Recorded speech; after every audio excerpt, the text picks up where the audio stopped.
Hello guys, कैसे हो आप सभी का स्वागत है एक बार फिर से साइंस एंड पॉलिटिक्स चैनल पे। और मैं आज बात करूंगा कि हॉस्पिटल में यूज होने वाले मेडिकल उपकरण के बारे में। कौन कौन सा मेडिकल उपकरण कहाँ कहाँ यूज होता है और कहाँ कहाँ यूज नहीं होता है। मैं आपको इंग्लिश में भी लिखा हुआ है, हिंदी में भी लिखा हुआ है, तो मैं आपको दोनों प्रकार से मैं बताऊंगा। तो अपना आ गया, पहला आ गया वेंटिलेशन। वेंटिलेशन कहाँ यूज होता है? वेंटिलेशन यूज होता है आईसीयू में। आईसीयू में कब यूज होता है? पेशेंट को अपने आप सांस, पेशेंट श्वसन नहीं ले पाता है या उनके लंग्स में कुछ इन्फेक्शन हो गया या लंग्स से अच्छी तरीके से काम नहीं कर रहे, तो अपन वेंटिलेटर मशीन लगाते हैं। वेंटिलेटर क्या है? वेंटिलेटर ऐसा उपकरण है जिसकी सहायता से मरीज को सांस लेने के लिए मैकेनिकल वेंटिलेशन दिया जाता है। मैंने पहले बताया था कि सांस लेने में असमर्थ हो तब उसको वेंटिलेशन दिया जाता है। अब नेक्स्ट है, इस मशीन का उपयोग उन मरीजों के लिए किया जाता है जो खुद से श्वास नहीं ले पाते। तो आप समझ गए होंगे वेंटिलेटर कब काम में आता है और कैसे काम में आता है। तो आप एक बार स्क्रीनशॉट ले लीजिए, फिर चलते हैं नेक्स्ट इक्विपमेंट की तरफ। अपना नेक्स्ट इक्विपमेंट है पोर्टेबल वेंटिलेटर। पोर्टेबल वेंटिलेटर है जो ज्यादातर होम केयरों में यूज में लिया जाता है। अगर आपको किसी को रेंट पे चाहिए होता है तो मैं मेरे डिस्क्रिप्शन में या इस वीडियो डिस्क्रिप्शन में आपको नंबर दे दूंगा, तो आप वेंटिलेटर वहाँ से अप्रूव कर भी पा सकते हो। रेंट पे भी मिलता है और आप खरीद भी सकते हो।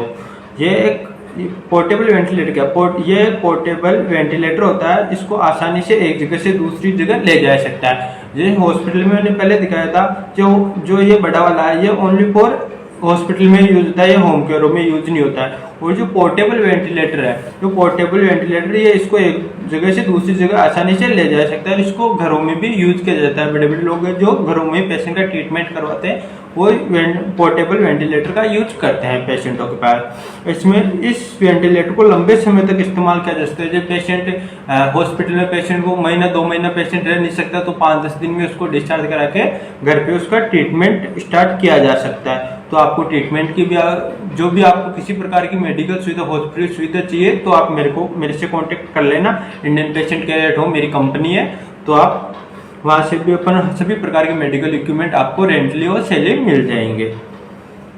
मैं अगले की आप पहले उसका स्क्रीनशॉट ले लीजिए, फिर मैं बढ़ता हूँ अगले इक्विपमेंट की तरफ। अगला अपना हो गया डिफिब्रिलेटर। डिफिब्रिलेटर क्या होता है? जब किसी पेशेंट को जैसे उसकी डेथ होने वाली है, उसको सांस लेने में बिल्कुल परेशानी हो रही है, तो इसको ऊपर शॉक देते हैं, करंट का झटका लगाते हैं हृदय पे रखे। तो इसमें क्या, आपातकालीन स्थिति में डिफिब्रिलेटर हृदय को इलेक्ट्रिक करंट प्रदान करता है जिससे वो पुनः कार्य करने लग जाता है। आपने कहीं आईसीयू में देखा होगा या इमरजेंसी में देखा होगा, जो दोनों तरफ आप डायग्राम में देख रहे हो, जो इसके दोनों तरफ है वो एक इलेक्ट्रिक है जो एक विद्युत से चलता है। और इसके नीचे जब हृदय अपनी धड़कन खोने लगे तब इसका इस्तेमाल किया जाता है। जब हृदय काम करना बंद कर देता है तब इसका इस्तेमाल किया जाता है डिफिब्रिलेटर का। तो आप एक बार इसका भी स्क्रीनशॉट ले लीजिए, फिर मैं बढ़ता हूँ अगले इक्विपमेंट की तरफ। अब अपना मेन चीज आती है, वो आती है इमरजेंसी कार्ड, इमरजेंसी ट्रॉली, जिसको अपन इमरजेंसी ट्रॉली भी बोलते हैं। इमरजेंसी ट्रॉली हर एक डिपार्टमेंट में होती है, चाहे इमरजेंसी हो, आईसीयू हो, एचडीओ, सीसीयू, वार्ड हो, उनको हेपेटोलॉजी हो, जो भी वार्ड हो, प्राइवेट रूम हो, उसमें सब में एक इमरजेंसी ट्रॉली होती है। इमरजेंसी ट्रॉली में क्या रहता है? इमरजेंसी ट्रॉली में इमरजेंसी में यूज होने वाले इक्विपमेंट रहते हैं, उसमें इमरजेंसी इंजेक्शन रहते हैं, इमरजेंसी मेडिसिन, सारे इमरजेंसी उसमें सामान रहते हैं। तो ये एक ट्रॉली होती है जिसमें कई इमरजेंसी दवाइयाँ और इमरजेंसी इक्विपमेंट होते हैं। तो मैंने बता दिया आपको इसमें क्या क्या होता है, क्या क्या नहीं होता है। इसमें अलग अलग खाने होते हैं, अलग अलग खाने में कौन कौन सी इंजेक्शन रखना है, कौन कौन से इक्विपमेंट रखना है। तो आप एक बार इसका इमरजेंसी ट्रॉली या इमरजेंसी कार्ड का एक बार आप स्क्रीनशॉट ले लीजिए, फिर चलते हैं नेक्स्ट इक्विपमेंट की तरफ। आप पहले स्क्रीनशॉट ले लीजिए,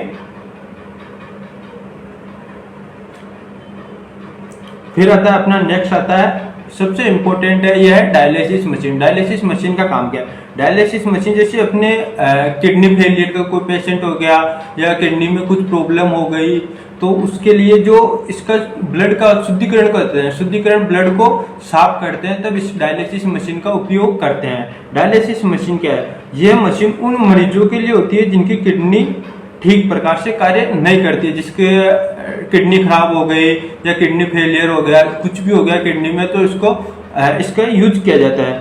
यह रक्त को फिल्टर करती है और अपशिष्ट पदार्थों को बाहर निकालती है। जैसे अपने रक्त में, ब्लड में कुछ भी हो जाता है तो अपन डायलिसिस करवा के उसको बाहर निकाल सकते हैं। जो भी ब्लड में होता है, ब्लड में जो भी अपशिष्ट होता है, जो भी जीवाणु कीटाणु जो भी होते हैं, उससे डायलिसिस से इसको क्लियर कर सकते हैं। इसमें ऑटोमेटिकली होता है ये। आप एक बार इसका डायलिसिस मशीन का भी स्क्रीनशॉट ले लीजिए। फिर मैं चलता हूँ नेक्स्ट इक्विपमेंट की तरफ। फिर आ गया अपना बेड साइड पल्स ऑक्सीमीटर, यानी पल्स ऑक्सीमीटर।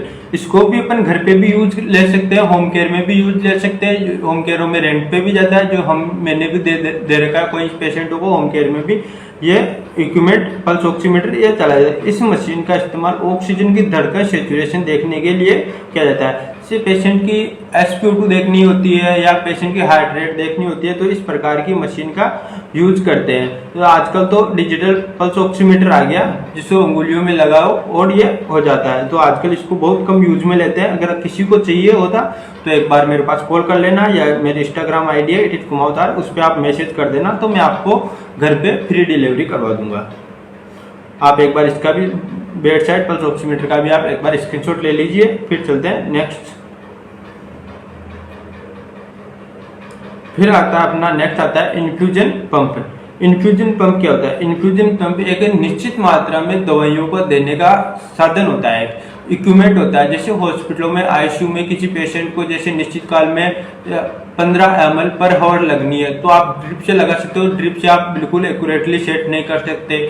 आप किसी भी प्रकार की कोई भी हो, आप एक्यूरेट इससे भी इन्फ्यूजन पंप से आप एडजस्ट कर सकते हो। जैसे 15 ml देनी हो, कितनी देनी हो, जितनी ICU में, HDU में, इमरजेंसी में, वार्ड में, कहीं पे भी ये इन्फ्यूजन पंप लग सकता है। इसका इस्तेमाल फ्लूइड और दवाई को एक निश्चित मात्रा और निश्चित समय में देने के लिए किया जाता है। इसका जो आप डायग्राम देख रहे हो, डायग्राम के जो स्क्रीन के बगल में है, इसमें एक वो लगती है, जैसे अपनी वो हो गई IV, जैसे देते हैं कोई भी ड्रिप देते हैं, तो उसकी जो IV की फ्लूइड की बोतल होती है, वो आप इसमें डल के वो लग सकती है। निश्चित समय में जो स्क्रीन पे अपन इसको सेट भी कर सकते हैं कि कितने हावर में ये जाएगी, कितने मिनट में ये लगेगी।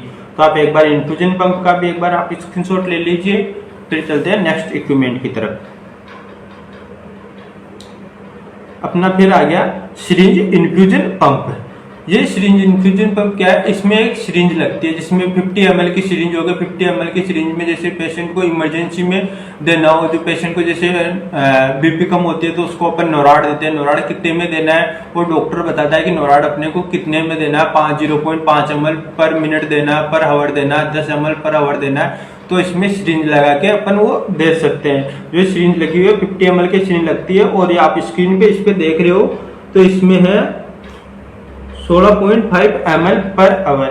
तो आप ऐसे तो ड्रिप के माध्यम से दे नहीं सकते, तो अपन इसको भी इन्फ्यूजन के माध्यम से दे सकते हैं। इसका इस्तेमाल तरल दवाई और कम मात्रा में देने के लिए किया जाता है।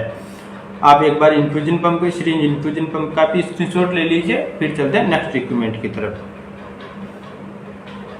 अब अपना आता है नेक्स्ट आता है कलर डॉपलर मशीन। ये कलर डॉपलर मशीन क्या है? कलर डॉपलर मशीन जो अपने वेसल्स में जो ब्लड बहने की क्षमता को जांच करता है कि अपने किस तीव्रता से ब्लड सैचुरेशन वेल्स में चल रहा है। तो ये एक ऐसी मशीन होती है जिसकी सहायता से सेल्स के अंदर उपस्थित रक्त का प्रवाह, उसका रास्ता देखने के लिए कलर डॉपलर मशीन का उपयोग किया जाता है।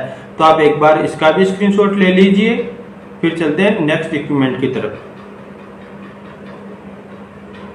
फिर आता है अपना नेक्स्ट इक्विपमेंट आता है ABG, आर्टरिक ब्लड गैसेज। जो अपने ब्लड में कितनी गैसेज है, कितनी गैसेज उपस्थित है, इस मशीन की सहायता से अपन इसको पता लगा सकते हैं। ABG होती है, जो आप ये डायग्राम देख रहे हो, इसमें लगती है 2 या 5 ml की सिरिंज लगती है। और ये सिरिंज लगने के बाद इसमें जो स्क्रीन पे होता है, आप स्क्रीन पे लगा सकते हो, पेशेंट की ID वाईडी जो भी हो वो डाल सकते, अपन इस पेशेंट की ABG कर सकते हैं। ABG में जो पेशेंट के वेल्स में जो वेन्स में जो बहता खून है, उसकी गैसेज का पता करते हैं, इसमें कौन कौन सी गैसेज पाई जाती है। तो मैं बता दूं, धमनियों के रक्त में कितनी गैसेज उपस्थित है, इस मशीन की सहायता से पता लगाया जा सकता है। तो आप एक बार ABG मशीन का भी आप स्क्रीनशॉट ले लीजिए। फिर चलते हैं नेक्स्ट में। नेक्स्ट अपना आ गया DVD पंप। ये DVD पंप हॉस्पिटलों में यूज में होता है, होम केयरों में भी यूज में होता है। ये क्या होता है, ये अपने पैरों में बांध के जब पैर शून्य हो जाते हैं या पैरालाइज्ड पेशेंट होता है तो उसके पैर में बांधते हैं तो वो कंपन करता है, कंप्रेस करता है, वो उस पैर को दबाता भी है और कंपन भी करता है ये। तो इसमें बता दें ये एक कंप्रेसर मशीन होती है, इसकी सहायता से डीप वेन थ्रोम्बोसिस को ठीक करने के लिए किया जाता है। यानी पैर में पैरालाइसिस हो या पैर में थ्रोम्बो जो होता है तो इसको लगा के इसकी ब्रीथिंग की जाती है, ये कंपन करता है ये। तो आप एक बार डीवीडी पंप का भी आप स्क्रीनशॉट ले लीजिए। फिर चलते हैं नेक्स्ट पे।